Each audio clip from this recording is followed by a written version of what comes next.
침을 놓는다는 것이 여러분 나라에서는 마치 마법처럼 여겨질 수 있겠지만 여기서는 과학적 근거가 필요합니다. 로버트 윌슨 교수의 차가운 목소리가 강의실을 가득 채웠습니다. 그의 시선은 정확히 한 명의 한국인 학생을 향하고 있었어요. 특히 동양에서 온 학생들은 그런 미신적인 생각들을 버리고 진짜 의학을 배우시기 바랍니다. 그 순간 강의실의 모든 시선이 26살 강수혁에게 집중되었습니다. 수치심으로 붉어진 그의 얼굴, 떨리는 손, 그리고 꾹 담은 입술. 아무도 몰랐습니다. 이 모욕적인 순간이 곧 믿을 수 없는 반전의 시작이 될 줄은요. 하지만 이 이야기는 사실 그보다 석 달 전부터 시작되었습니다. 강수혁은 26살 평범한 한국 청년이었습니다. 아니, 사실 평범하다고 할 수는 없었어요. 미국 동부의 명문 존스 홉킨스 의과대학에 합격한 것만으로도 충분히 특별했으니까요. 하지만 그 당시만 해도 아무도 그의 진짜 이야기를 알지 못했습니다. 이른 아침 볼티모어의 선선한 바람이 캠퍼스를 스쳐 지나갔어요. 강수혁은 기숙사에서 나와 천천히 의과대학 건물을 바라보며 걸었습니다. 붉은 벽돌로 지어진 웅장한 건물들이 그를 압도했죠. 한국에서 보던 어떤 대학과도 달랐어요. 역사의 무게감이 느껴지는 곳이었습니다. 드디어 시작이구나. 강수혁은 속으로 중얼거렸어요. 가슴이 두근거렸습니다. 설렘과 동시에 약간의 불안감도 있었죠. 새로운 환경, 새로운 사람들, 그리고 완전히 다른 시스템. 모든 것이 낯설었지만 그래서 더욱 흥미로웠어요. 입학식 날 아침, 그는 다른 신입생들과 함께 대강당에 앉아 있었습니다. 학장의 환영사가 이어졌고 각 과 교수들의 소개가 있었죠. 강수혁은 주위를 둘러보며 새로운 동기들을 관찰했어요. 다양한 배경을 가진 학생들이 모여 있었습니다. 아시아계, 아프리카계, 히스패닉, 백인들이 한데 어우러져 앉아 있었죠. 정말 다양하구나. 그는 생각했습니다. 한국에서는 경험할 수 없는 다문화 환경이었어요. 이런 환경에서 공부할 수 있다는 것만으로도 감사했습니다. 점심시간 그는 카페테리아에서 혼자 식사를 하고 있었어요. 아직 친해진 사람이 없어서 조금 외로웠지만 곧 적응할 거라고 생각했습니다. 그때 옆 테이블에서 대화가 들려왔어요. 너 어디서 왔어? 한 학생이 물었습니다. 캘리포니아에서 왔어. 너는? 뉴욕이야. 여기 정말 좋은 것 같아. 시설도 최고고. 평범한 대화였지만 강수혁에게는 새로웠어요. 영어로 나누는 일상적인 대화들이 신선했습니다. 그는 곧 저런 대화에 자연스럽게 참여할 수 있을 거라고 생각했죠. 오후에는 도서관을 둘러보았습니다. 의학 전문 서적들이 가득한 서가들이 끝없이 이어져 있었어요. 그는 한국어로 번역되지 않은 최신 의학 서적들을 보며 감탄했습니다. 이런 자료들을 마음껏 볼 수 있다는 것만으로도 여기 온 보람이 있었죠. 저녁 기숙사로 돌아온 강수혁은 창문을 열고 캠퍼스 야경을 바라보았습니다. 가로등 불빛이 아름답게 반짝이고 있었어요. 한국에 있는 가족들 생각이 났습니다. 부모님이 얼마나 자랑스러워하실까 생각하니 마음이 따뜻해졌죠. 그는 책상에 앉아 내일부터 시작될 본격적인 수업을 준비했습니다. 교과서를 펼치고 예습을 시작했어요. 영어로 된 의학 용어들이 처음에는 어려웠지만 차근차근 읽어나갔습니다. 그의 눈에는 확신이 가득했어요. 분명히 잘할 수 있을 거라는 믿음이 있었습니다. 밤이 깊어가도 강수혁은 공부를 계속했습니다. 새로운 시작에 대한 기대감으로 가슴이 벅찼어요. 아직 그 누구도 그의 특별한 과거를 알지 못했습니다. 그저 한국에서 온 성실한 학생으로만 보였죠. 하지만 곧 모든 것이 달라질 운명이었습니다. 첫 번째 전공 수업이 시작되던 날, 강수혁은 평소보다 일찍 일어나 준비했습니다. 새하얀 셔츠와 단정한 바지를 입고 강의실로 향했어요. 복도를 걸으며 그는 설레는 마음을 가라앉히려 했습니다. 강의실 문을 열자 이미 많은 학생들이 자리를 잡고 있었어요. 강수혁은 중간쯤 되는 자리에 앉아 주위를 둘러보았습니다. 모두들 긴장한 기색이 역력했죠. 첫 수업이니까 당연한 일이었어요. 정확히 9시 로버트 윌슨 교수가 강의실로 들어왔습니다. 50대 중반으로 보이는 그는 회색 머리와 날카로운 눈빛을 가진 남자였어요. 그의 명성은 이미 학생들 사이에서 유명했습니다.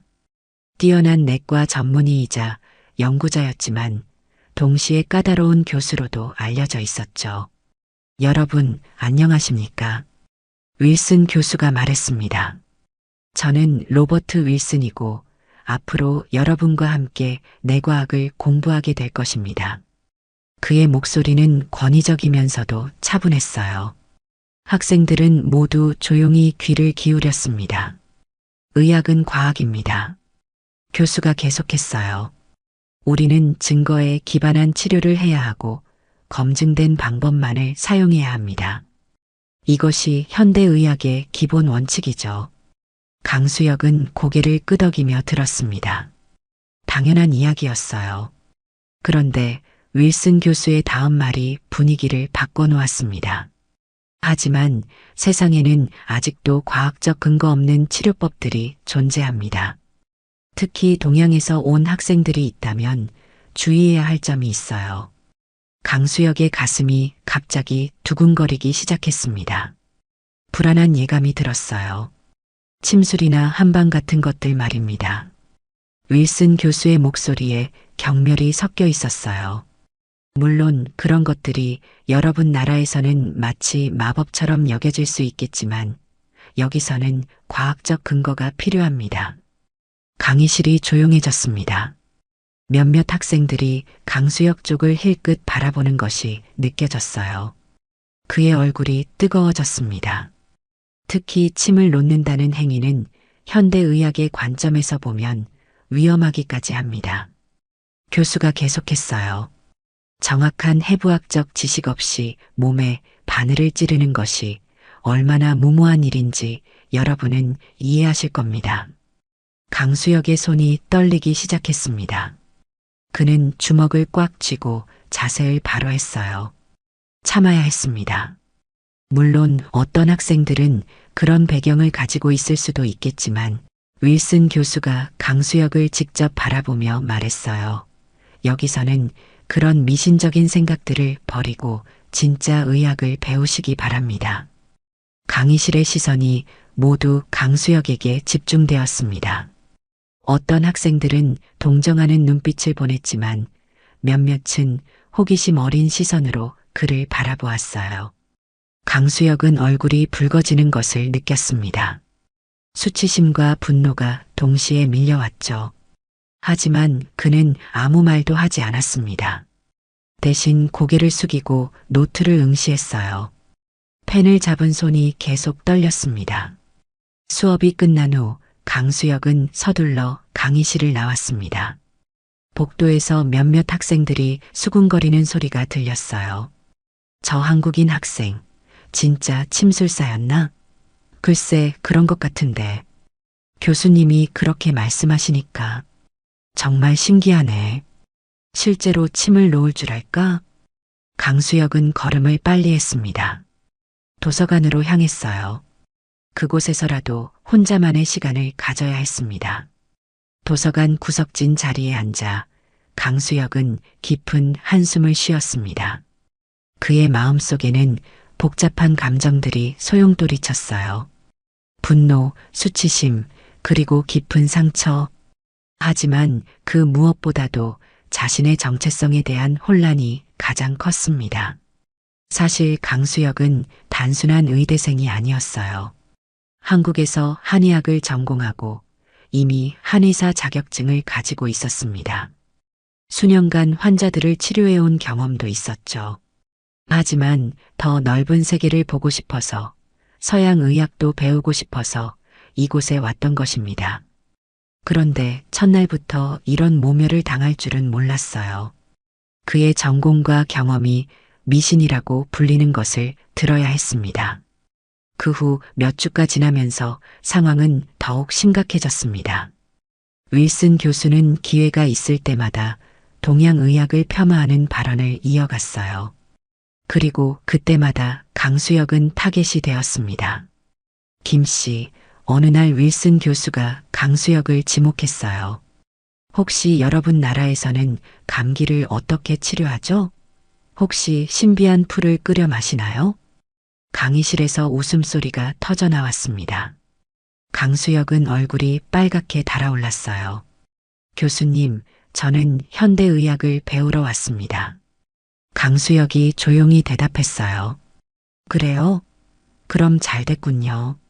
하지만 가끔은 그런 배경이 오히려 방해가 될 수 있어요. 선입견이라는 게 있으니까요. 이런 일이 반복될수록 강수혁의 마음은 더욱 무거워졌습니다. 학급 동료들의 시선도 변했어요. 어떤 학생들은 그를 피하기 시작했고, 어떤 학생들은 호기심 어린 눈으로 바라보며 이상한 질문들을 던졌습니다. 수혁아, 정말 침술할 줄 알아? 제시카라는 학생이 물었어요. 그런 거 신기하지 않아? 진짜 효과가 있나? 강수혁은 이런 질문들을 받을 때마다 곤란했습니다. 솔직히 대답하자니 더 큰 편견에 시달릴 것 같았고, 거짓말을 하자니 양심이 허락하지 않았어요. 하지만 정작 가장 힘든 것은 윌슨 교수의 지속적인 무시였습니다. 강수혁이 수업에서 뛰어난 성적을 보이고 다른 교수들로부터 칭찬을 받아도 윌슨 교수만은 인정하지 않았어요. 김 씨, 암기는 잘하는군요. 하지만 진짜 의학적 사고는 다른 겁니다. 그가 말했어요. 책에서 배운 지식과 실제 임상은 다르거든요. 강수혁은 속으로 웃음이 나왔습니다. 실제 임상 경험이라면 그도 충분히 있었어요. 한국에서 수년간 환자들을 직접 치료해 왔으니까요. 하지만 그것을 말할 수는 없었습니다. 어느 날 밤 강수혁은 기숙사 방에서 홀로 앉아 있었어요. 창밖으로 캠퍼스의 야경이 보였지만 더 이상 아름답게 느껴지지 않았습니다. 그는 한국에 있는 부모님께 전화를 걸어야 할지 고민했어요. 괜찮다고 말씀드려야 하나? 그는 중얼거렸습니다. 아니면 솔직히 말씀드려야 하나? 결국 그는 전화를 걸지 않았어요. 부모님이 걱정하시는 모습을 보고 싶지 않았습니다. 다음 날 아침 강수혁은 거울을 보며 자신에게 말했습니다. 참자. 조금만 더 참자. 언젠가는 인정받을 수 있을 거야. 하지만 그의 마음 깊은 곳에서는 다른 생각이 자라나고 있었어요. 정말로 자신의 지식과 경험이 무의미한 것일까? 수천 년의 역사를 가진 동양의학이 정말 미신에 불과한 것일까? 이런 갈등은 그의 학습에도 영향을 미쳤습니다. 밤늦게까지 공부해도 집중이 잘 되지 않았어요. 자신감도 점점 사라져갔습니다. 그러던 어느 날 도서관에서 우연히 침술에 관한 최신 연구 논문을 발견했습니다. 서양의 의학 학술지에 실린 것이었어요. 침술의 효과를 과학적으로 증명한 연구들이 여러 편 있었습니다. 이런 연구들이 있는데도 강수혁은 안타까워했습니다. 왜 윌슨 교수는 모르는 걸까? 그는 그 논문들을 출력해서 가지고 다녔어요. 언젠가 기회가 되면 보여드리고 싶었습니다. 하지만 그런 기회는 쉽게 오지 않았어요. 시간이 흐를수록 강수혁의 고립감은 깊어져만 갔습니다. 학급에서 그와 편하게 대화하는 학생은 거의 없었어요. 모두들 윌슨 교수의 눈치를 보는 것 같았습니다. 그런 상황에서도 강수혁은 포기하지 않았습니다. 더욱 열심히 공부했고 더욱 성실하게 수업에 임했어요. 언젠가는 자신의 진짜 가치를 보여줄 기회가 올 것이라고 믿었습니다. 그 운명적인 날은 10월 셋째 주 화요일이었습니다. 평소와 다름없이 윌슨 교수의 뇌과학 수업이 진행되고 있었어요.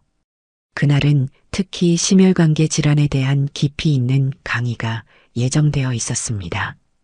오늘은 급성 뇌졸중의 초기 대응에 대해 배워보겠습니다. 윌슨 교수가 말했어요. 시간이 곧 생명이라는 말을 여러분도 아실 겁니다. 강의실의 학생들은 모두 집중하고 있었습니다. 강수혁도 마찬가지였어요. 그는 앞줄에 앉아 열심히 노트를 필기하고 있었습니다. 윌슨 교수는 화이트보드에 그림을 그리며 설명을 계속했어요. 뇌졸중이 발생하면 매분마다 수백만 개의 뇌세포가 죽어갑니다. 따라서 즉각적인 진단과 치료가 그때였습니다. 갑자기 윌슨 교수의 목소리가 이상해졌어요. 말이 어눌해지더니 그의 얼굴 표정이 변했습니다. 교수님? 앞줄에 앉은 학생이 걱정스럽게 물었어요. 윌슨 교수는 화이트보드에 손을 짚고 몸을 지탱하려 했지만 다리에 힘이 빠지는 것 같았습니다. 그의 왼쪽 얼굴이 일그러지기 시작했어요. 뭔가 이상한데 한 학생이 중얼거렸습니다. 그 순간 윌슨 교수가 휘청거리더니 바닥에 주저앉았습니다. 강의실이 순식간에 아수라장이 되었어요. 교수님, 여러 학생들이 소리쳤습니다. 누가 구급차를 불러, 의무실에 연락해. 모두들 당황하며 어쩔 줄 몰라 했습니다. 의대생이긴 하지만 아직 임상 경험이 부족한 1학년들이었어요. 강수혁은 자리에서 일어나 윌슨 교수에게 다가갔습니다. 그의 눈은 침착했어요. 다른 학생들의 당황스러운 모습과는 대조적이었습니다. 윌슨 교수의 상태를 자세히 살펴보니 전형적인 뇌졸중 증상이었습니다. 왼쪽 안면마비, 말이 어눌해지는 증상, 그리고 한쪽 팔다리의 마비. 모든 것이 급성 뇌졸중을 가리키고 있었어요. 구급차는 언제 와? 한 학생이 초조하게 물었습니다. 지금 부른다고 했는데 10분은 걸릴 것 같아요. 10분. 뇌졸중 환자에게는 영원 같은 시간이었습니다. 강수혁은 윌슨 교수의 맥박을 확인했어요. 불규칙하고 약했습니다. 그때 강수혁의 마음속에서 무언가가 끓어올랐습니다. 이 사람은 자신을 무시하고 모욕했던 교수였어요. 하지만 동시에 그는 환자였습니다. 생명이 위험한 환자였어요. 강수혁은 더 이상 망설이지 않았습니다. 그는 가방에서 작은 가죽 케이스를 꺼냈어요. 평소에 늘 가지고 다니던 침술 도구였습니다. 뭐 하는 거야? 한 학생이 물었습니다. 설마 지금 그런 거 하려는 건 아니지? 다른 학생들의 시선이 강수혁에게 집중되었습니다. 어떤 학생들은 놀란 표정으로, 어떤 학생들은 의심스러운 눈빛으로 그를 바라보았어요.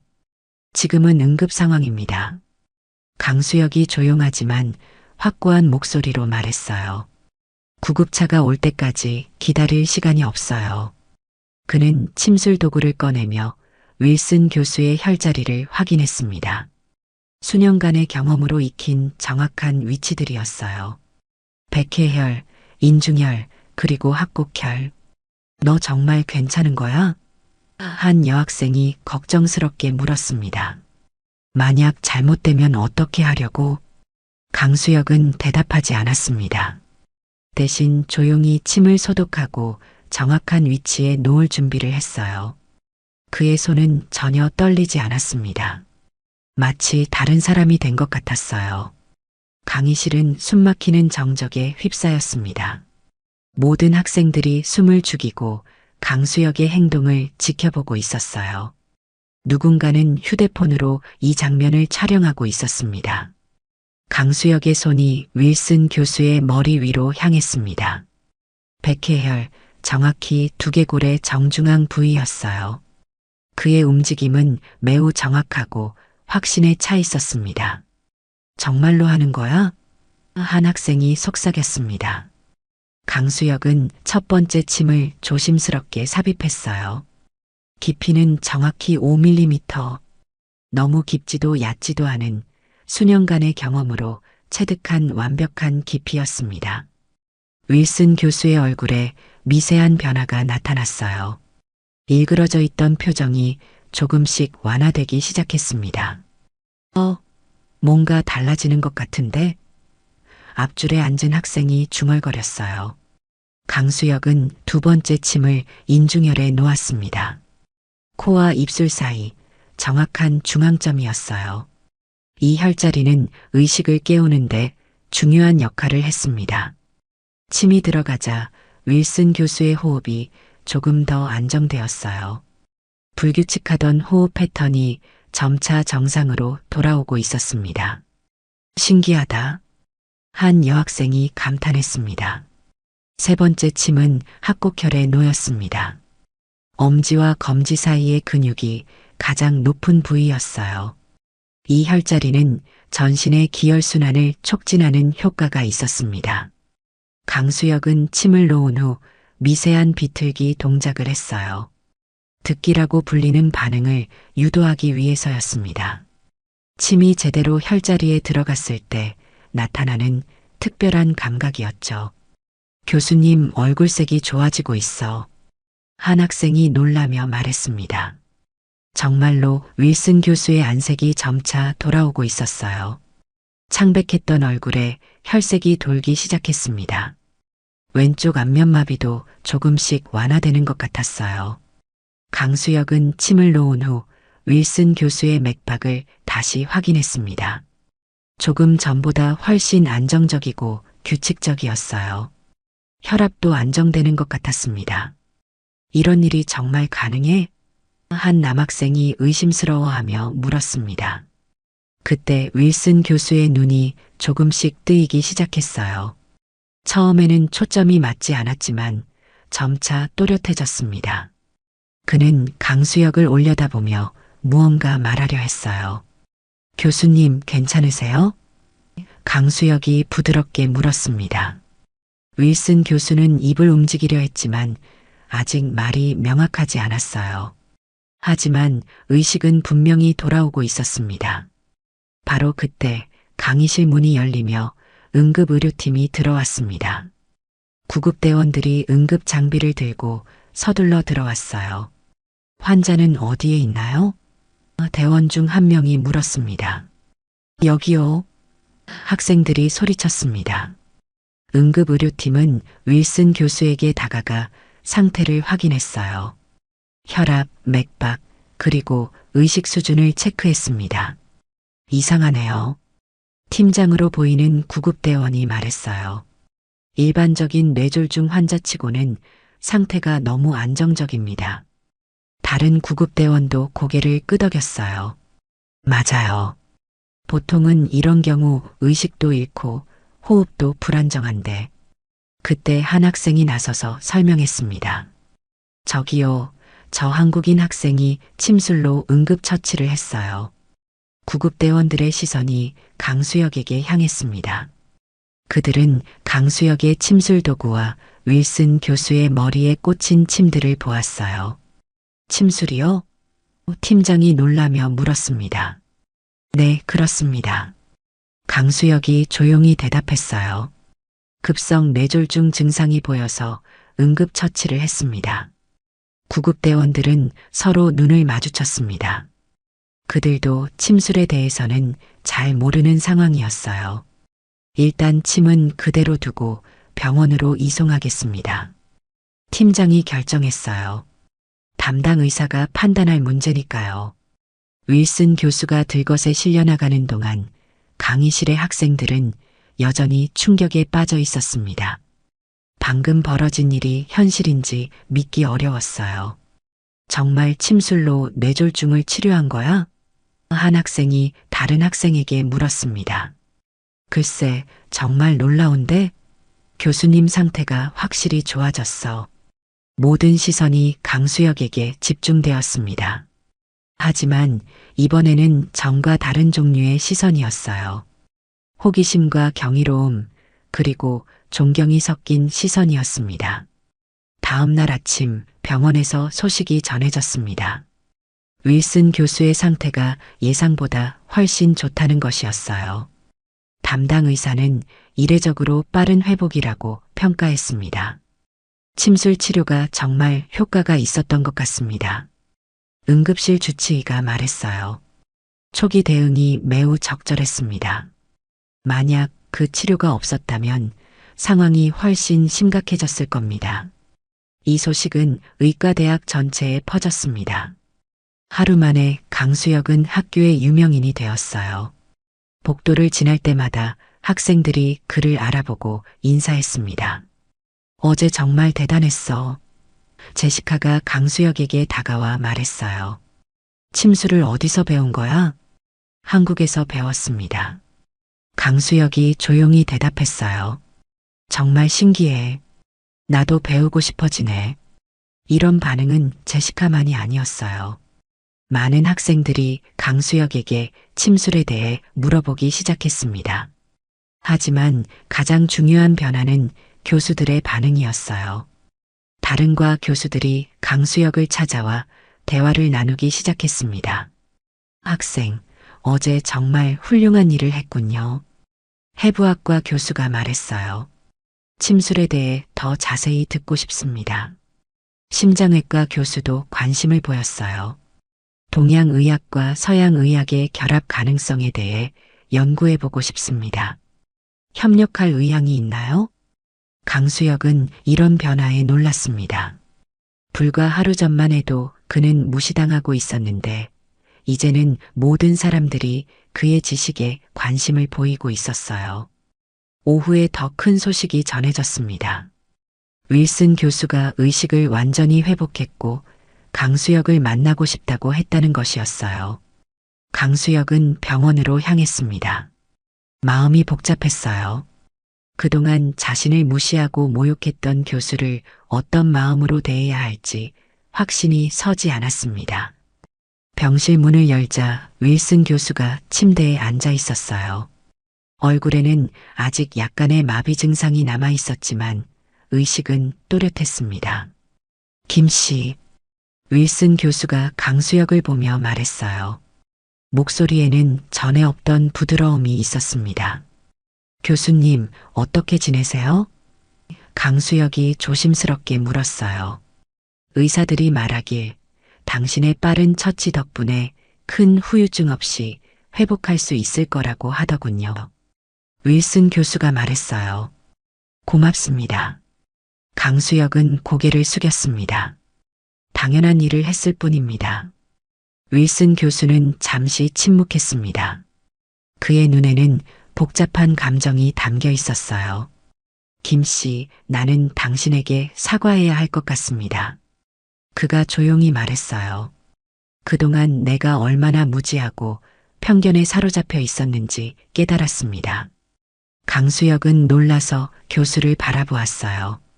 침술에 대해, 동양의학에 대해 내가 가지고 있던 편견들이 얼마나 잘못된 것이었는지 알게 되었어요. 윌슨 교수가 계속했어요. 당신은 진짜 의사였습니다. 나보다 더 훌륭한 의사였어요. 교수님, 강수혁이 말을 시작하려 했지만 윌슨 교수가 손을 들어 말을 멈췄습니다. 제발 들어주세요. 그가 말했어요. 당신이 어제 한 일은 단순한 응급처치가 아니었습니다. 그것은 진정한 의술이었어요. 나는 그것을 인정합니다. 강의실에서의 모든 모욕과 무시가 떠올랐지만 강수혁은 마음속에 원망보다는 안도감이 들었어요. 교수님께서 회복되신 것만으로도 충분합니다.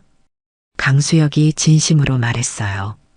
윌슨 교수는 고개를 끄덕였습니다. 당신 같은 학생을 가르칠 수 있어서 영광입니다.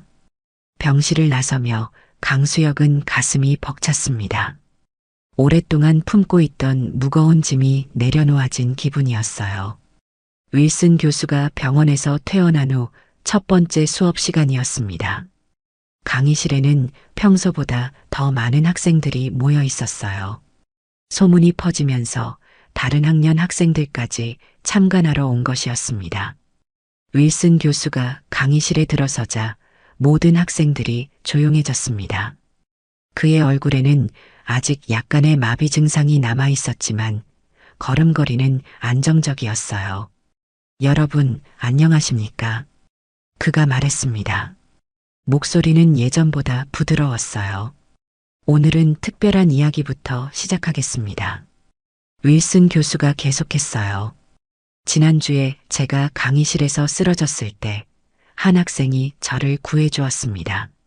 모든 시선이 강수혁에게 향했습니다. 그는 조용히 앉아 있었어요.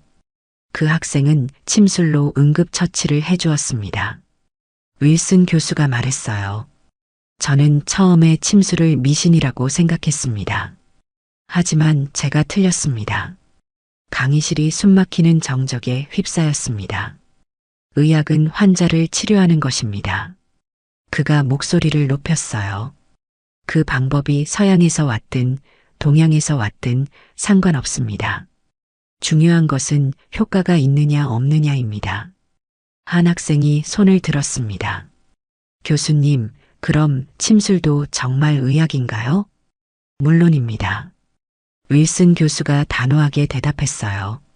수천 년의 역사를 가진 치료법이고 현재도 많은 연구가 진행되고 있습니다. 제가 무지했던 것이죠. 그는 칠판에 통합의학이라는 단어를 썼습니다.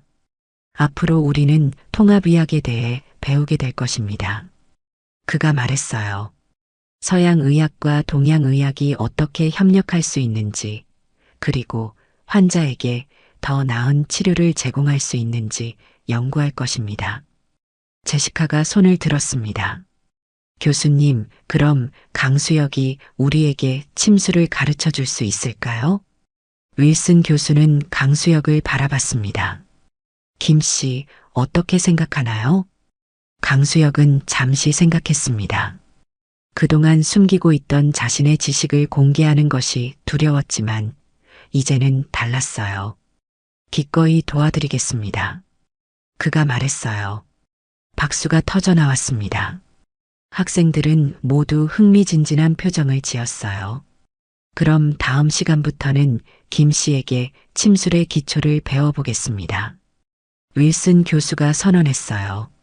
이것이 진정한 의학 교육입니다. 수업이 끝난 후 많은 학생들이 강수혁에게 다가왔습니다. 수혁아, 정말 대단해. 마이클이라는 학생이 말했어요. 나도 침술 배우고 싶어. 한국 의학이 이렇게 발달되어 있는 줄 몰랐어. 사라가 덧붙였어요. 강수혁은 웃으며 대답했습니다. 천천히 배워나가면 됩니다. 침술은 하루아침에 익힐 수 있는 것이 아니거든요. 며칠 후 윌슨 교수는 강수혁을 자신의 연구실로 불렀습니다. 김 씨, 제안이 하나 있습니다. 그가 말했어요. 동서의학통합연구팀을 만들고 싶습니다. 팀장을 맡아주시겠어요? 강수혁은 놀라서 교수를 바라보았어요. 저요? 아직 학생인데요. 학생이라고 해서 능력이 없는 것은 아닙니다. 윌슨 교수가 말했어요. 당신은 이미 충분히 증명했습니다. 감사합니다, 교수님. 강수혁이 고개를 숙였어요. 최선을 다하겠습니다. 그날 밤 강수혁은 한국에 있는 부모님께 전화를 걸었습니다. 아버지, 저 잘 지내고 있어요. 그가 말했어요. 그리고 제가 한의학을 공부했던 것이 헛되지 않았어요. 전화기 너머로 아버지의 기쁜 목소리가 들려왔습니다. 아들, 정말 자랑스럽구나. 그로부터 한 달이 지났습니다. 강수혁은 이제 학교에서 가장 인기 있는 학생 중 한 명이 되었어요. 그의 침술 강의는 매번 만석이었고 다른 학과 학생들까지 청강하러 올 정도였습니다. 오늘은 합곡혈에 대해 배워보겠습니다. 강수혁이 설명했어요. 이 혈자리는 통증 완화에 매우 효과적입니다. 학생들은 모두 진지하게 듣고 있었습니다. 누군가 질문했어요. 수혁아, 이 혈자리를 누르면 정말 두통이 사라져? 네, 하지만 정확한 위치와 압력이 중요합니다. 강수혁이 대답했어요. 함부로 하면 오히려 해로울 수 있어요. 윌슨 교수도 옆에서 열심히 듣고 있었습니다. 그는 이제 강수혁의 가장 큰 지지자가 되어 있었어요. 수업이 끝난 후 강수혁은 새로 만들어진 통합의학 연구실로 향했습니다. 그곳에서는 서양의학과 동양의학을 접목한 새로운 치료법 연구가 진행되고 있었어요. 수혁, 어서 와. 윌슨 교수가 반갑게 맞았습니다. 오늘 좋은 소식이 있어. 무슨 소식인가요? 우리 연구팀의 첫 번째 논문이 국제학술지에 게재 승인을 받았어. 윌슨 교수가 기쁘게 말했어요. 침술과 현대의학의 융합치료에 관한 연구야. 강수혁의 얼굴에 환한 미소가 떠올랐습니다. 정말요? 그래. 그리고 내가 제일 저자야. 저요? 강수혁이 놀라서 물었어요. 당연하지. 이 연구의 핵심은 내 지식이었으니까. 윌슨 교수가 말했어요. 며칠 후 학교 전체에서 큰 세미나가 열렸습니다. 동서의학의 만남이라는 주제였어요. 강수혁이 주 발표자였습니다. 대강당은 학생들과 교수들로 가득 찼습니다. 심지어 다른 대학에서도 참관하러 왔어요. 존경하는 교수님들과 동료 학생 여러분. 강수혁이 연단에서 말했어요. 오늘 저는 동양의학과 서양의학이 어떻게 협력할 수 있는지에 대해 말씀드리겠습니다. 그는 자신의 경험담부터 시작했어요. 처음 이곳에 와서 겪었던 편견과 오해, 그리고 그것을 극복한 과정에 대해 솔직하게 이야기했습니다. 의학에는 국경이 없습니다. 그가 말했어요. 중요한 것은 환자를 치료하는 것입니다. 청중들은 모두 집중해서 듣고 있었습니다. 윌슨 교수도 뿌듯한 표정으로 바라보고 있었어요. 발표가 끝난 후 질문 시간이 있었습니다. 한 교수가 손을 들었어요. 학생, 처음에 편견을 받았을 때 어떤 기분이었나요? 강수혁은 잠시 생각했습니다. 힘들었습니다. 하지만 그 경험이 저를 더 강하게 만들었어요. 그리고 진실은 결국 드러나게 되어 있다고 믿습니다. 또 다른 질문이 이어졌어요. 앞으로의 계획은 무엇인가요?